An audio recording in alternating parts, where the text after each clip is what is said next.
Olá, boa noite a todos. Sejam todos muito bem-vindos a mais uma live do nosso movimento Cuidar e Transformar.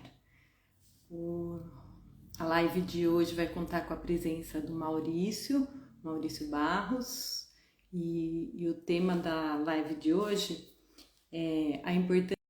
É um tema bastante polêmico, né? Né, Maurício? Tudo bem? Boa noite. Boa noite. Boa noite para você, boa noite para todos. Estava falando que essa questão da espiritualidade, ela é bastante polêmica, né? Tem muita gente que não consegue compreender muito bem esse tema. Está dando um eco, não sei se é do meu ou é do seu.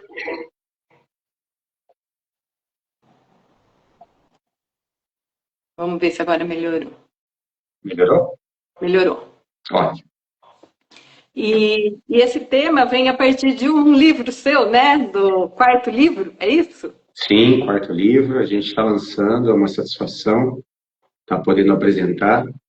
E o objetivo é justamente ter um espaço para poder estar falando que na questão da saúde existe uma dimensão que ela é ignorada ou subestimada, mas que ela tem um nível de importância muito grande, especialmente para a gente que trabalha em situações de adoecimento extremo, né? Então, espero a gente poder ter um tempinho hoje aí para poder estar esclarecendo, retirando a questão polêmica e deixando bem claro que polêmica é essa e como que a gente faz para equacionar isso de uma forma saudável e de uma forma positiva, inclusive. Sem dúvida. Eu recebi ontem seu livro e já, quase maratonei ele. Que leitura gostosa que tá, Maurício, parabéns. Agradeço. Tá muito, muito bom mesmo de ler, é uma leitura que flui, e aí você quer entender mais, né? Essa questão da espiritualidade, qual a relação que ela tem com a saúde, com a doença das pessoas, né? E acho que você pode começar falando já. Começo falando que você vê, a gente vai melhorando devagarzinho e o quarto é um pouquinho melhor que o terceiro, que o segundo, que o primeiro. Espero a cada um melhorar de acordo com as expectativas aí dos leitores. E você sabe que eu já me identifiquei com ele na primeira linha ali, ó. Sim. A hora que você fala do Brian Weiss. Nossa, eu sou apaixonada por ele, pelos livros dele. Não tem como. Realmente é um sujeito, para quem não conhece, um médico americano, cético, agnóstico, não acreditava em nada, e que durante uma consulta ele se depara com um fenômeno espiritual acontecendo com uma das pacientes. E por ele vivenciar isso de uma forma ampla e direta, não tinha como crer ou não crer. Afinal, ele estava vivendo. E isso transformou a vida dele a ponto dele desejar escrever o primeiro livro, Muitas Vidas, Muitos Mestres, que é um best-seller mundial, traduzido em mais de 50 países, e que mexeu com a vida de muita gente, inclusive a minha, né? A introdução desse livro se baseia na vivência desse professor Brian Weiss, aí, que hoje tem pelo menos umas 30 obras figurando na lista dos mais vendidos, né? E na sequência dele, o que a gente vem trazer é justamente um entendimento que existe uma diferença entre espiritualidade, religião e religiosidade. Como um profissional da área da saúde, com uma formação regular e sendo uma profissão regulamentada por um conselho que possui um código de ética, não cabe a colocação de qualquer tipo de religião dentro da nossa prática profissional. Então, diante disso, a gente faz uma diferenciação muito grande entre espiritualidade e religião. Espiritualidade é uma dimensão da condição humana, aonde dentro da nossa natureza biológica, inclusive cerebral, temos uma prevalência, um entendimento de que existe algo além do que aquilo que a gente vive e vivencia aqui na matéria. É aquilo que podemos chamar de noção de transcendência. A vida não é só esse corpo de carne e osso. No mínimo, existe um fenômeno chamado consciência, do qual a ciência ainda não conseguiu estabelecer uma comprovação a partir de uma metodologia de prova reproduzível, mas que nem por isso deixa de ser aceita cientificamente. Então, eu não sou só esse corpo de carne e osso, esse fenômeno biológico aqui, essa soma de células, onde prevalecem da tabela periódica o carbono. Existe algo a mais que é, no mínimo, a minha consciência. E espiritualidade é a vivência ou a noção de que a vida não é só essa questão material. E religião? Religião é um grupo de pessoas que tem um entendimento sobre a criação, sobre a vida, sobre Deus, mais ou menos da mesma forma, que se une em um determinado tipo de ambiente, denominado igreja, templo, monastério, seja lá o que for, e que segue determinadas práticas e rituais. Então, diferenciamos espiritualidade, que é algo da natureza humana, desde a época do homem primitivo, afinal, as representações pictográficas que ele fazia nas cavernas, chamamos de arte rupestre, já é uma representação de espiritualidade. O ato de enterrar os mortos já é considerado uma manifestação de espiritualidade.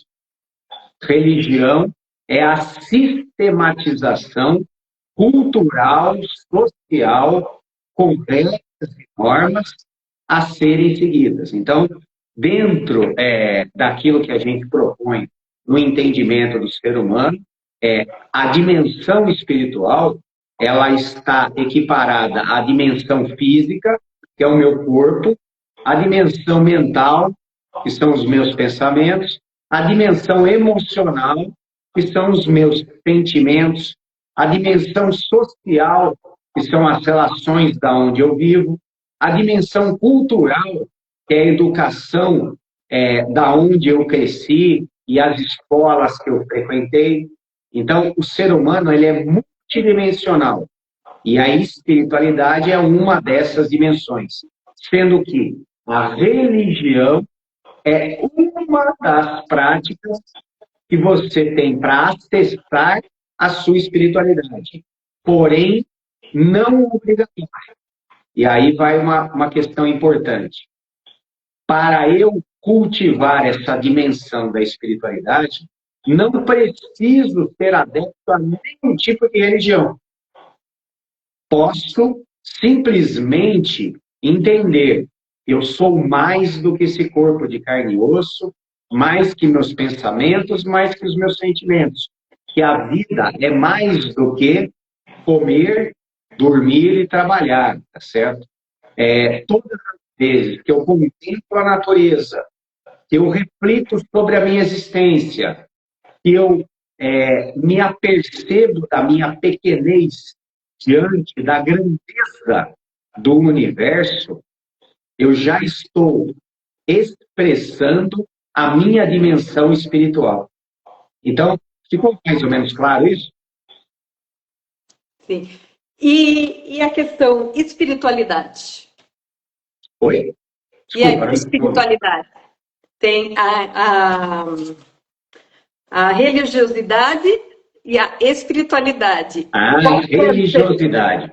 Religiosidade é a expressão da espiritualidade através de algum tipo de ritualística, que pode ou não estar vinculada a uma religião. Por exemplo, existe a história de um senhor muito simples, humilde, analfabeto, que todos os dias que ele acordava, pegava enxada e ia para a roça, antes de dar a primeira enxadada, ele tinha como um ritual abaixar a cabeça, agradecer a saúde, a oportunidade de trabalho, o dia, e falar em voz baixa: Deus, eu estou aqui. Isso, apesar de não estar vinculado a nenhum tipo de religião, é uma prática ritualística, porque era repetida, uma finalidade espiritualista, classifica-se como religiosidade.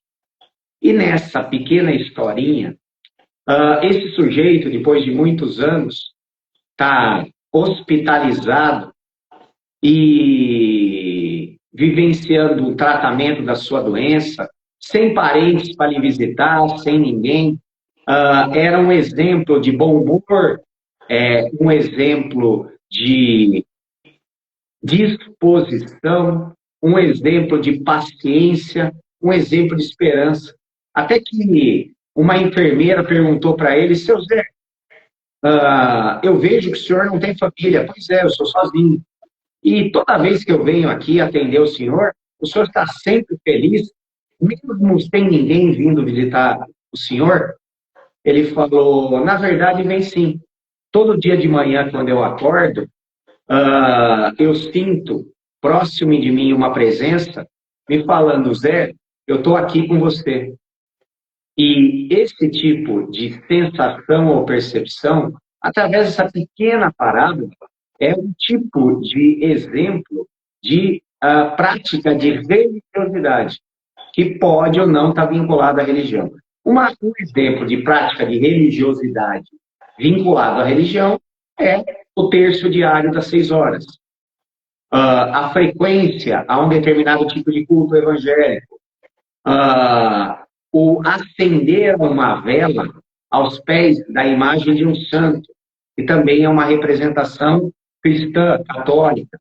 Então, a religiosidade é qualquer tipo de prática.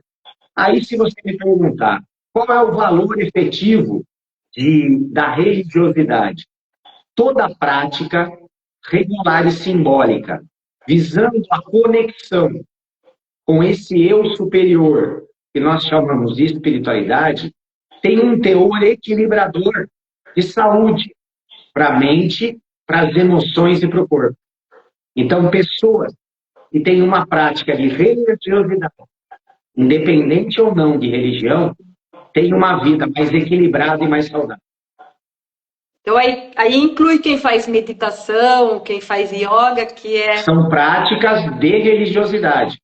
A meditação não deixa de ser uma prática de religiosidade, que tem um efeito extremamente positivo para o equilíbrio mental, emocional e até um equilíbrio fisiológico, porque através da regularidade dessa prática, assume-se, a partir da disciplina e regularidade, um autocontrole sobre todo o nosso sistema de uma forma global. E os Estados Unidos, olha que curioso isso, como eles são, né? Os Estados Unidos, visando um aumento da lucratividade a partir da diminuição do absenteísmo ou da falta por problemas emocionais, psicológicos, diminuindo a falta ou afastamento do trabalho por burnout e esgotamento, incorporou a meditação e atribuiu um novo nome chamado Mindfulness. E hoje, as grandes corporações contratam um coach de Mindfulness para um horário do dia praticar a meditação com esse nome chique, americanizado, para que as pessoas fiquem mais equilibradas, saudáveis e faltem menos ao serviço, gerando mais lucro para o dono da empresa, certo? Olha, agora eu vou voltar a falar do Brian.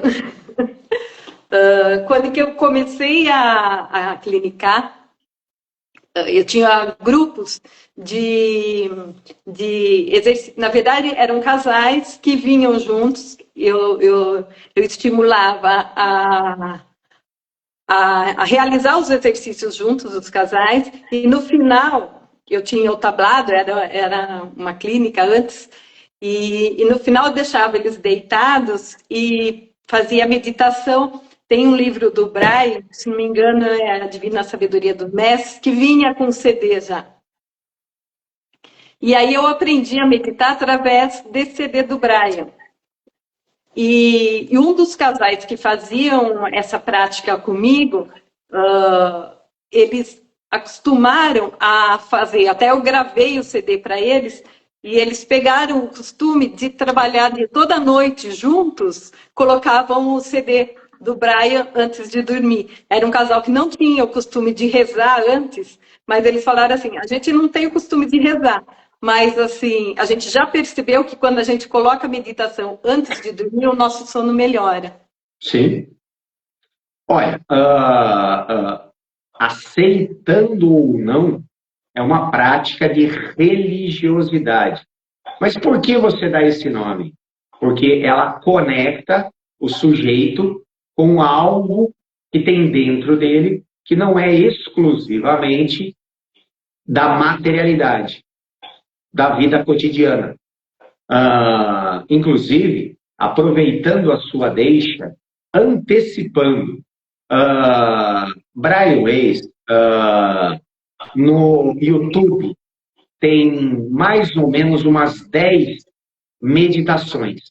Então, se você tiver curiosidade, você vai colocar lá, meditação guiada Brian Weiss, e lá você vai ter uns 10 vídeos que variam de 15 até 40 minutos, aonde você tem a possibilidade de aprender um tipo de meditação a partir da orientação de uma voz extremamente cadenciada, e ele vai dando os passos de relaxamento físico, mental, controle do fluxo de pensamento, respiração. Então, assim, aquilo que a Luciane falou a respeito do CD, hoje nós já temos no YouTube, você no celular já pode colocar ali na hora do almoço uma meditação de 15 minutos, antes de dormir uma meditação de 20, meia hora, e isso vai ter uma repercussão excepcional na sua saúde, além de te trazer autoconhecimento, tranquilidade e serenidade. Desculpa. Imagina.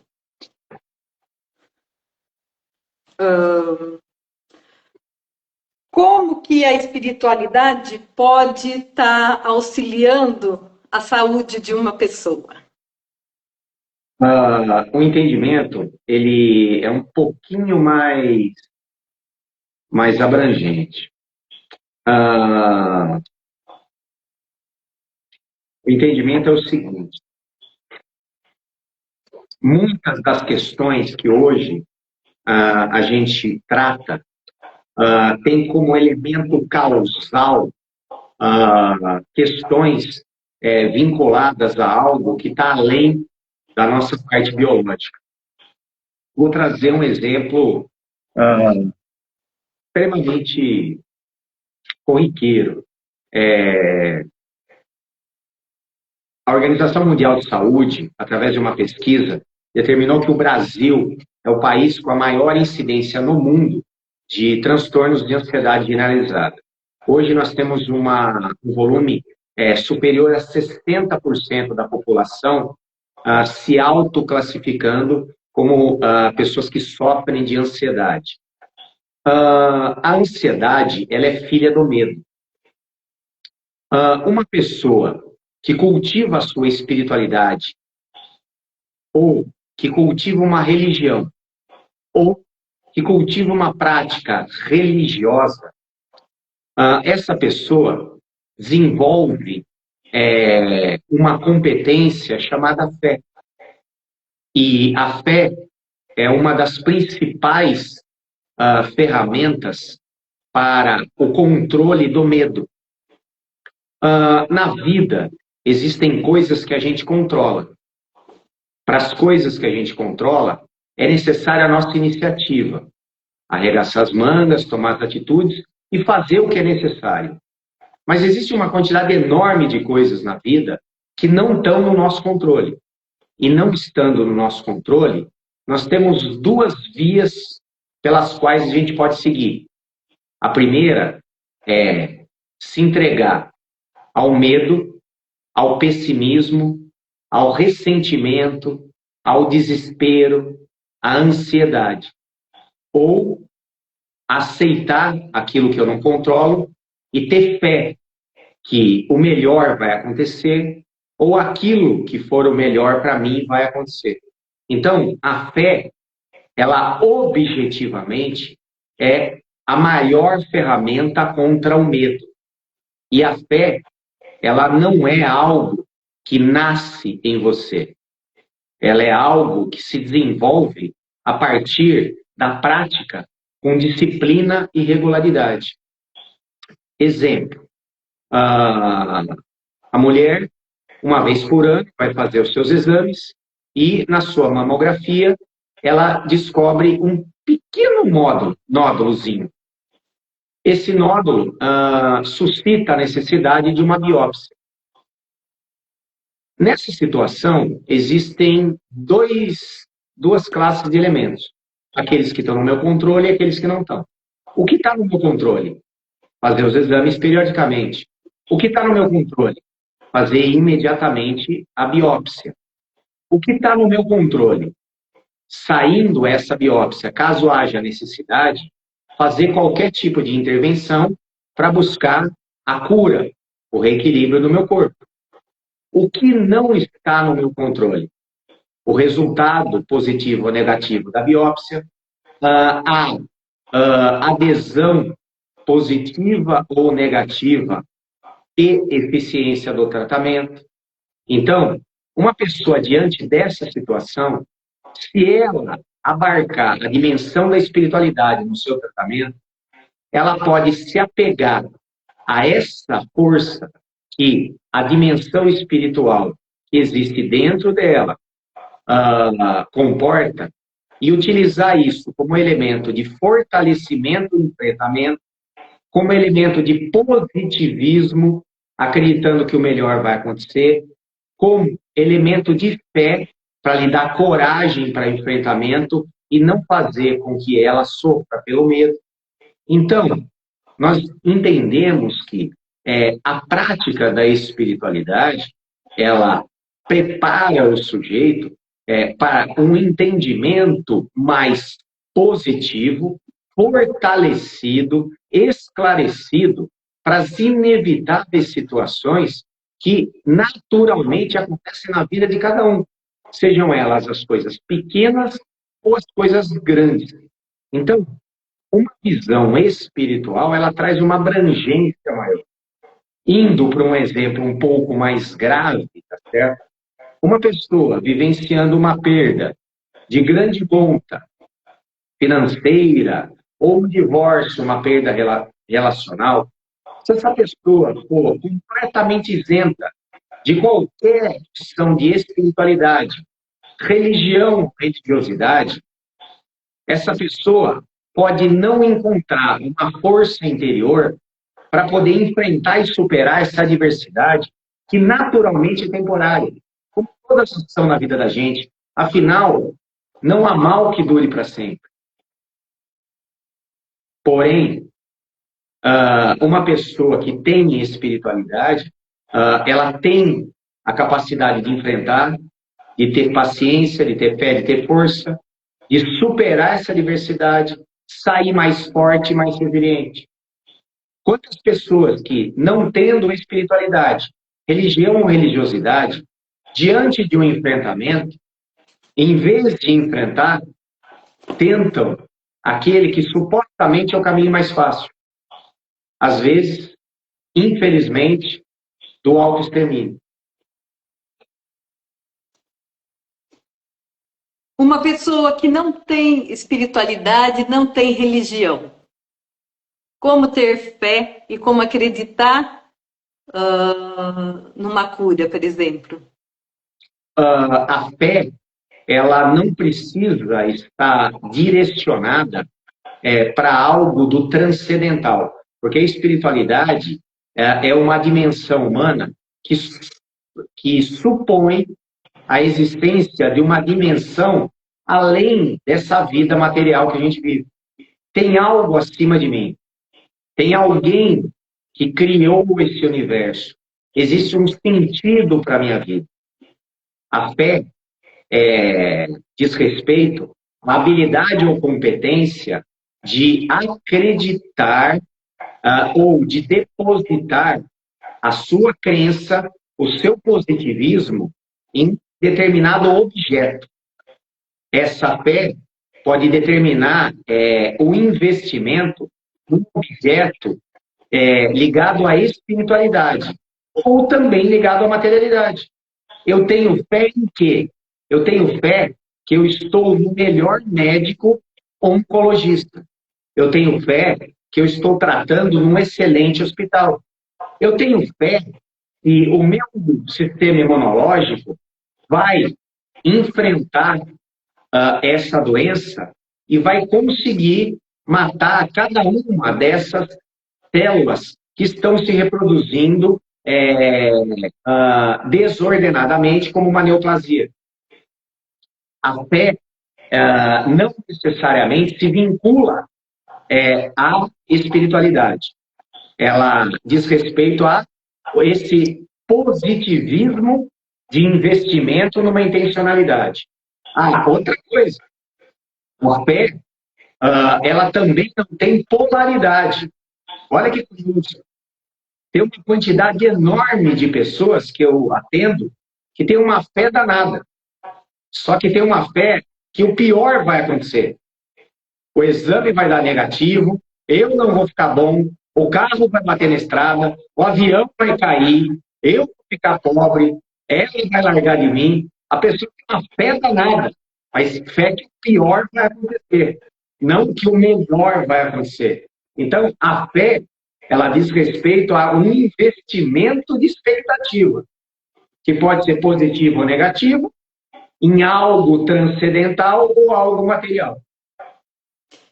E como essas pessoas que são extremamente negativas, que vão para a fé para o lado negativo, como virar a chave? Aí é bem fácil.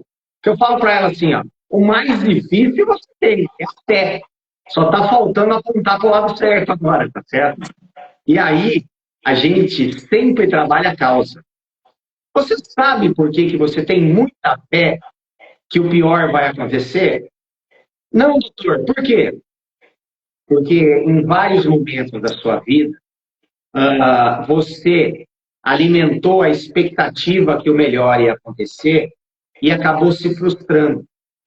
E com medo de se frustrar de novo, você, em algum momento, fez a escolha de programar sua mente para quando houvesse uma espera, uma expectativa, esperasse sempre o pior. Porque se o pior acontecer, supostamente você não vai sofrer a decepção.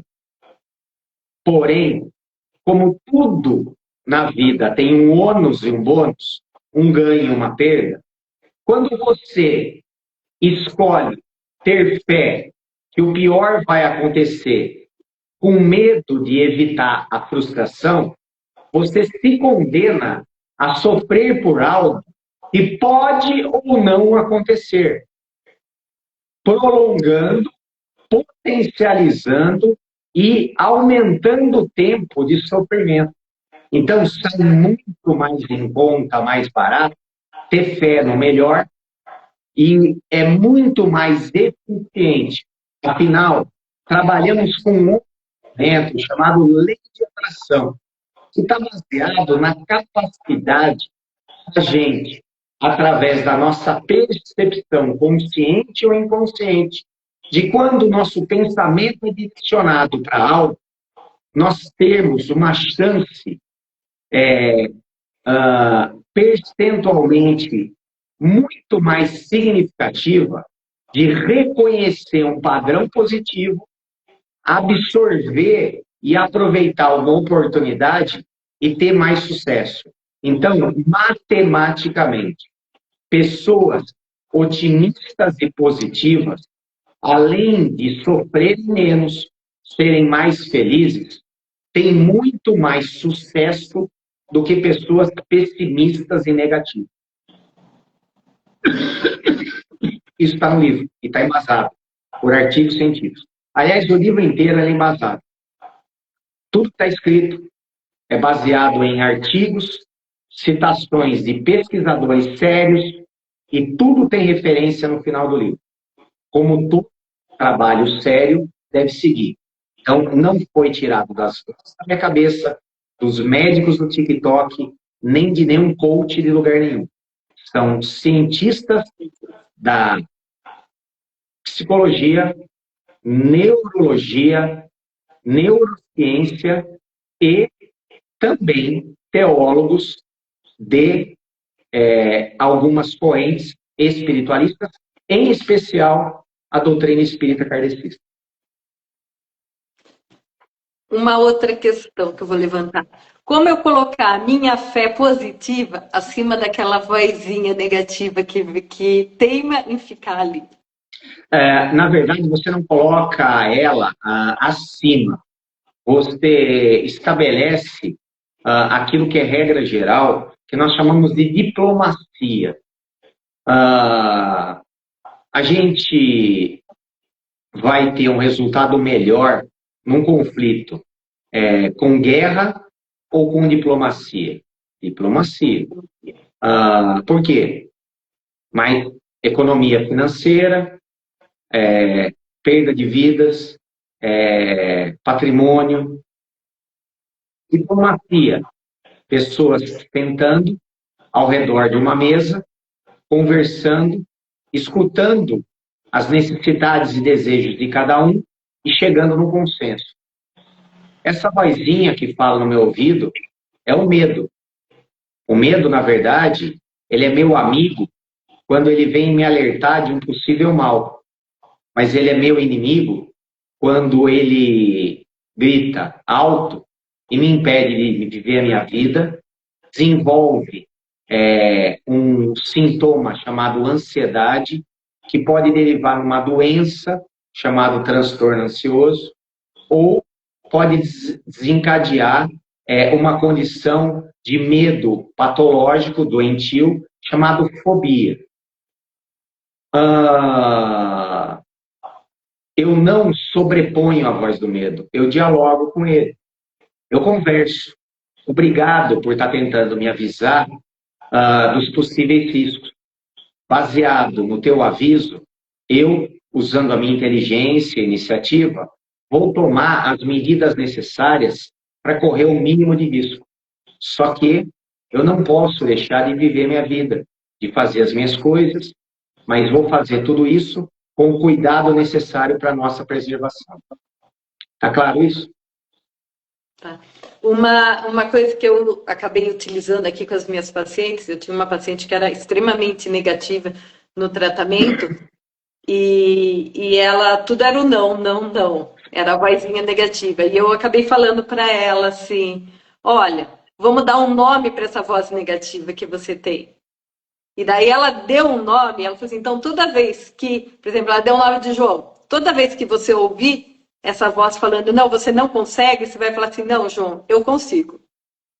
Para tentar inverter o pensamento negativo dela. Essa prática é uma prática da psicologia comportamental cognitiva, nomear essa voz interior, inclusive de acordo com o sexo original, o gênero original, é extremamente eficiente, porque acaba gerando o que nós chamamos de discriminação do meu pensamento com relação ao meu eu, ou à minha consciência. Eu não sou o meu pensamento. O meu pensamento é um fenômeno que acontece no meu encéfalo.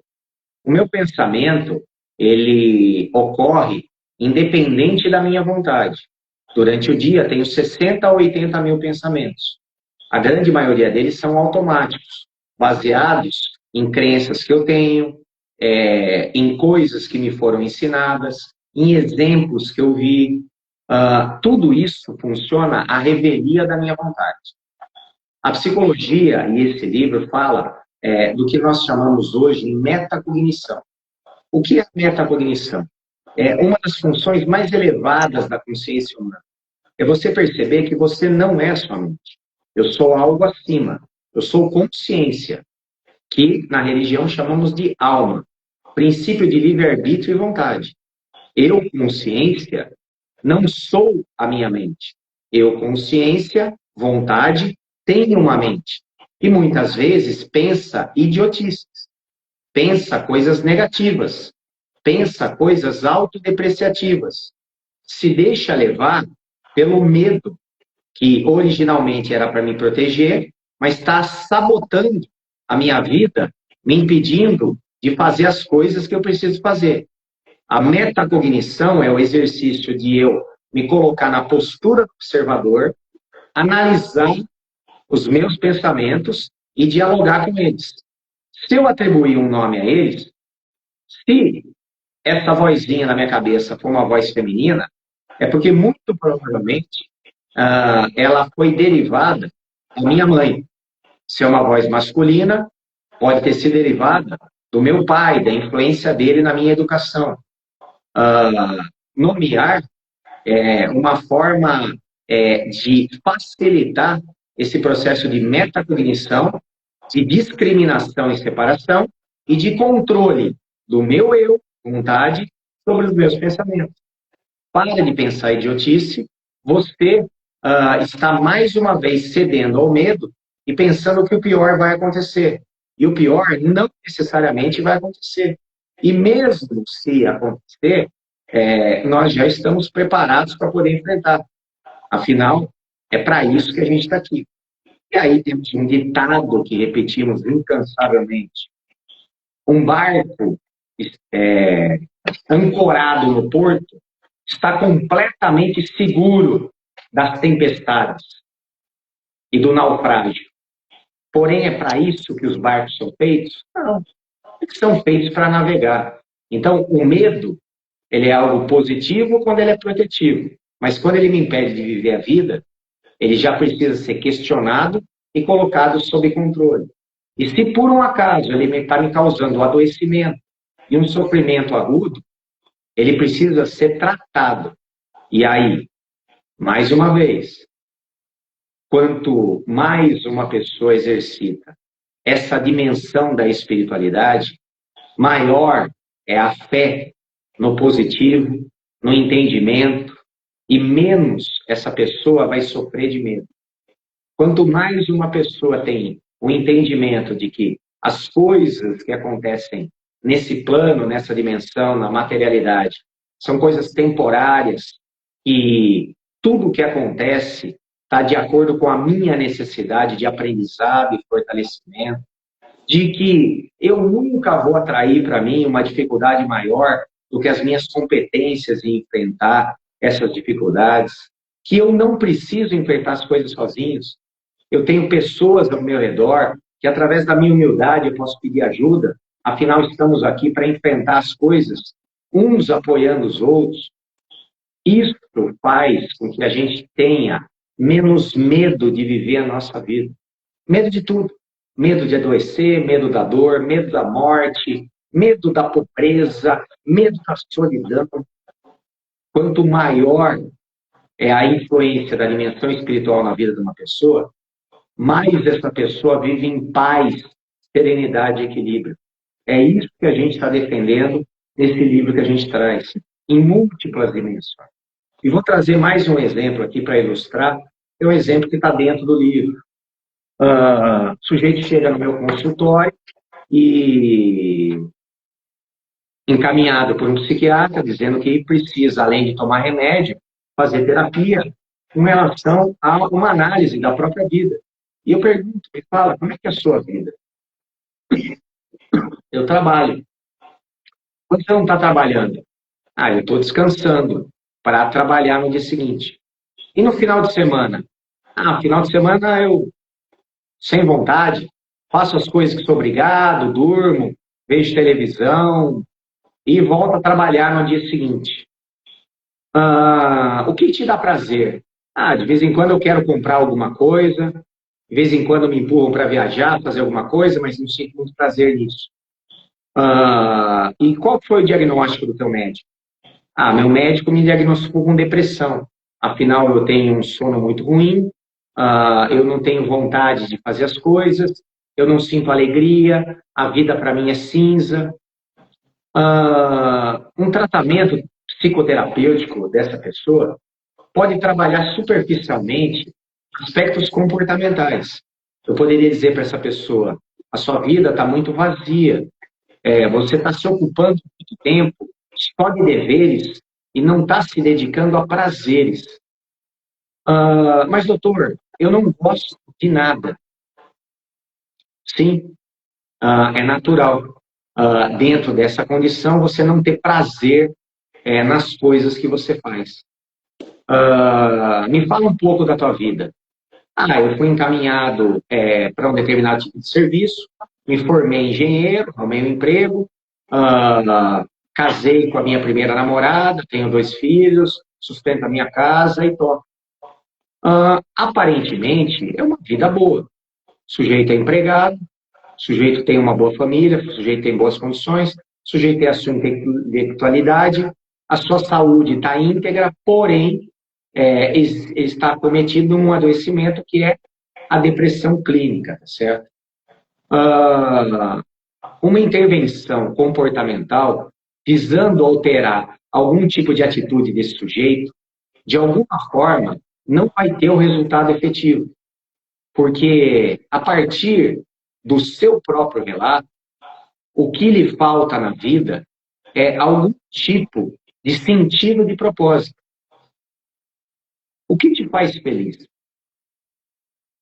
O que a tua alma pede? Qual é a tua essência? Quem é você? O que você gosta? É nisso que nós tratamos nesse livro. Casos de pacientes que adentraram o consultório e chegaram à conclusão que o problema não estava no mental, não estava no emocional, não estava no corpo, não estava nas suas práticas.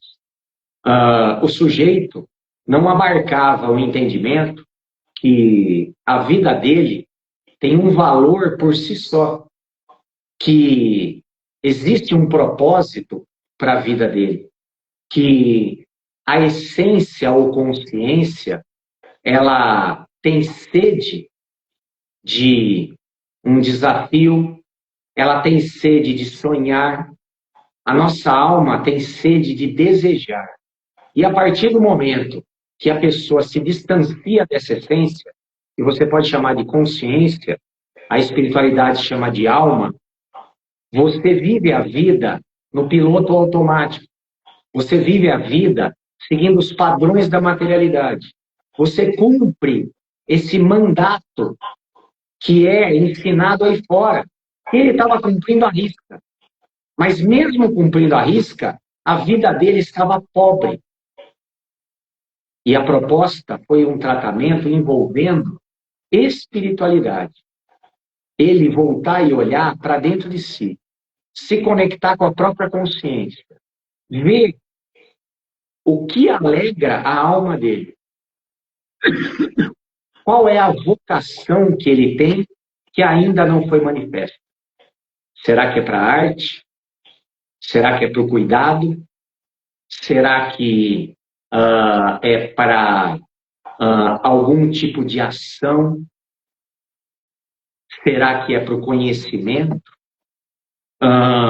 Que mais? Qual o legado que você gostaria de deixar? Qual é o propósito que você gostaria?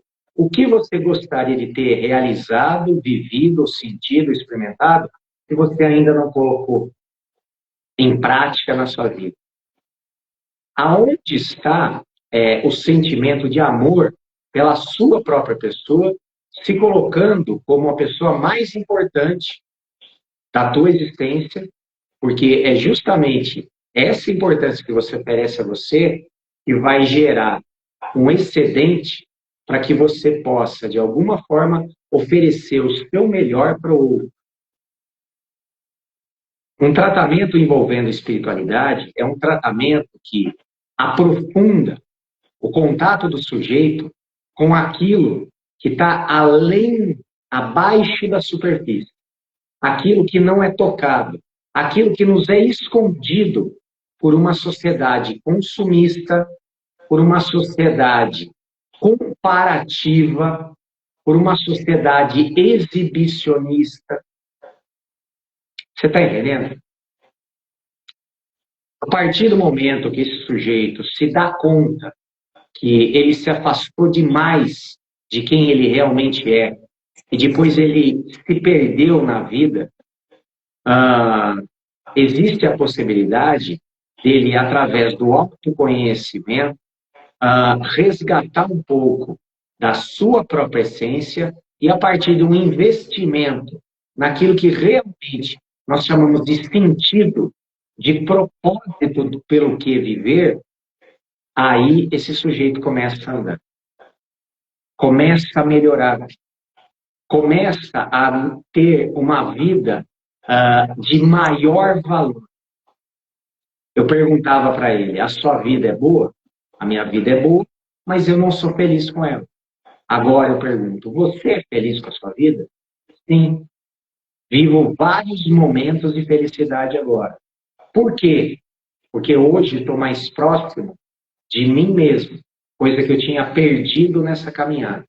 Isso não deixa de ser a gente trazer para a vida da pessoa essa dimensão que nós podemos chamar de dimensão espiritual, a consciência interna, a parte do todo que mora dentro de mim.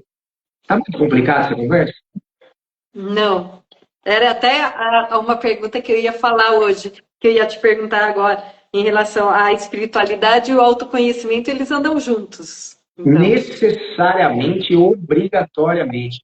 Por isso que não se espera uma espiritualidade tão rica de alguém muito jovem, porque ainda está em formação, você está entendendo? Isso é típico da maturidade. Vamos colocar ali, se desperta a partir dos 35 e não tem data para terminar. E acredito até que quanto mais velho a gente vai ficando, mais a gente vai se questionando, né? Mas você vai chegando à conclusão que as respostas que te apresentaram como sendo as norteadoras da sua vida não atendem às reais necessidades da sua alma, do seu eu verdadeiro, da sua consciência. Sim. Maurício, a gente tem 10 minutinhos, vou deixar você livre para falar.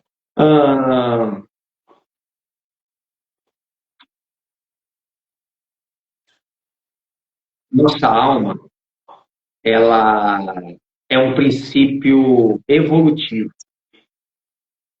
Ela foi criada para se desenvolver, crescer, para ela amadurecer, para, através das vivências do dia a dia, a gente ir acumulando experiência, sabedoria, nos tornando pessoas mais polidas, mais valiosas, mais sábias e, consequentemente, mais felizes, mais equilibradas. Isso é o bem envelhecer. Esse bem envelhecer, ele é possível dependendo de uma disposição e uma escolha sua, em algum momento, sair dessa rodinha de hamster, sair do piloto automático e questionar aquilo que lhe foi ensinado, questionar as coisas que ensinaram para você que tem valor. E qual é o valor dessas coisas? Qual a importância delas? Nesse momento, a sua visão se amplia, a sua consciência se expande e você consegue experimentar coisas num nível bem mais profundo do que a grande maioria das pessoas que vive nessa espécie de torpor, uma espécie de estado sonambúlico, um jeito repetitivo de viver a vida. Estava comentando hoje com um paciente, me fala o percentual de pessoas que você conhece que passam a semana inteira trabalhando, esperando a sexta-feira para começar o happy hour e beber, até se embriagar, aguardando o domingo à tarde para descansar um pouco e voltar a trabalhar na segunda-feira. Tudo isso vivendo os meses, aguardando o mês do ano, que é o mês de férias. Tudo isso, ano a ano, aguardando a hora que vai aposentar, porque supostamente aí vai aproveitar a vida. É um excelente exemplo de uma vida não refletida. Uma vida onde você não assume a responsabilidade sobre as suas escolhas, ou pelo menos não as questiona. Então, esses encontros que eu gratamente aceito, que a Luciana oferece, são oportunidades maravilhosas da gente parar um pouco e pensar sobre a vida.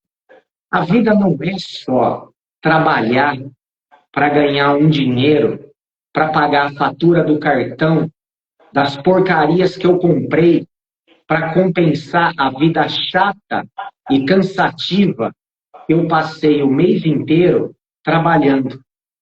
Coisas que eu não tenho nem vontade, nem energia para usar.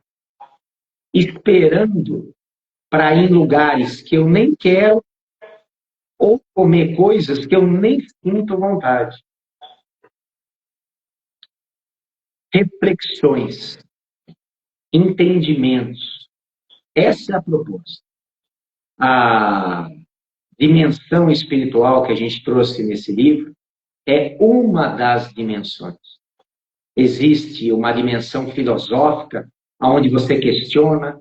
Existe uma dimensão cultural, onde você está aberto a poder experimentar e vivenciar uma outra dimensão que dá uma riqueza à vida, que se chama arte, literatura, artes plásticas, fotografia, música. Tudo isso dá valor à vida.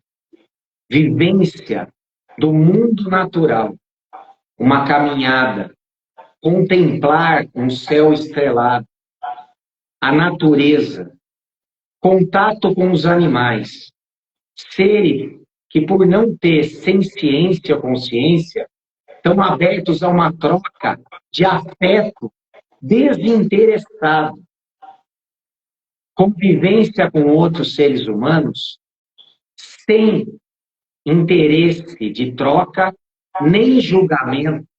Afinal, todos nós temos defeitos e todos nós temos qualidade.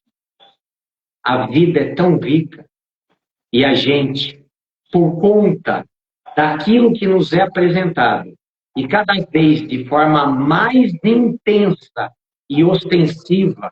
Afinal, hoje a gente não pede, aparece sem a gente pedir, na palma da nossa mão, através do celular, das redes sociais, e especialmente do algoritmo, um estilo de vida que não está nos levando para a saúde, para a felicidade e para o equilíbrio. Está na hora da gente parar um pouco e refletir. Como é possível ser tão nessa sociedade doente? Fazendo exatamente o que eles estão fazendo, igualzinho.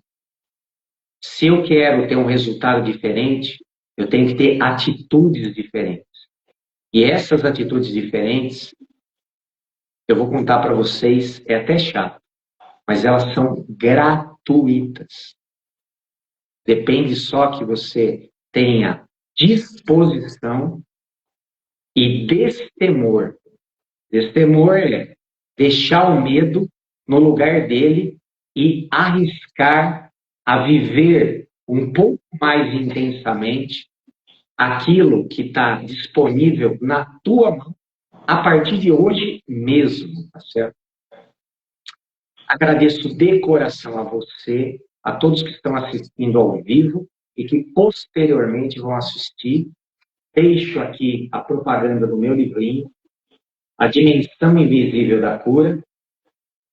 Essa renda, mais uma vez, é revertida para o projeto Saúde na Escola, onde a gente gratuitamente vai fazer um trabalho que é o mesmo que a gente está fazendo aqui. Um trabalho de divulgação da saúde integral, mental, emocional, até da dimensão espiritual. E, Maurício, Obrigado, onde a Luciana. gente encontra? Oi? Onde a gente encontra o livro? Aonde eu tiver, o meu livro estará junto. Nas minhas palestras, eu sempre levo. Se alguém pedir para a Luciane, eu também deixo um monte na casa dela, ela vai entregando para vocês. Algumas livrarias aceitam ficar. E a gente vai vendo como é que a gente faz. Ele foi lançado faz 15 dias, eu ainda nem tive tempo de trabalhar com ele. Então, ainda está em processo de apreciação dos leitores piloto também, para ver se vão gostar. Não, eu super recomendo, eu estou lendo, está maravilhoso. E quem tiver a oportunidade, compra, que vale muito a pena. Gratidão, Maurício. Parabéns de novo, o livro está maravilhoso, realmente. E sucesso. Obrigado e fiquem todos com Deus. Tchau, tchau, pessoal. Tchau. Gratidão a todos. Boa noite.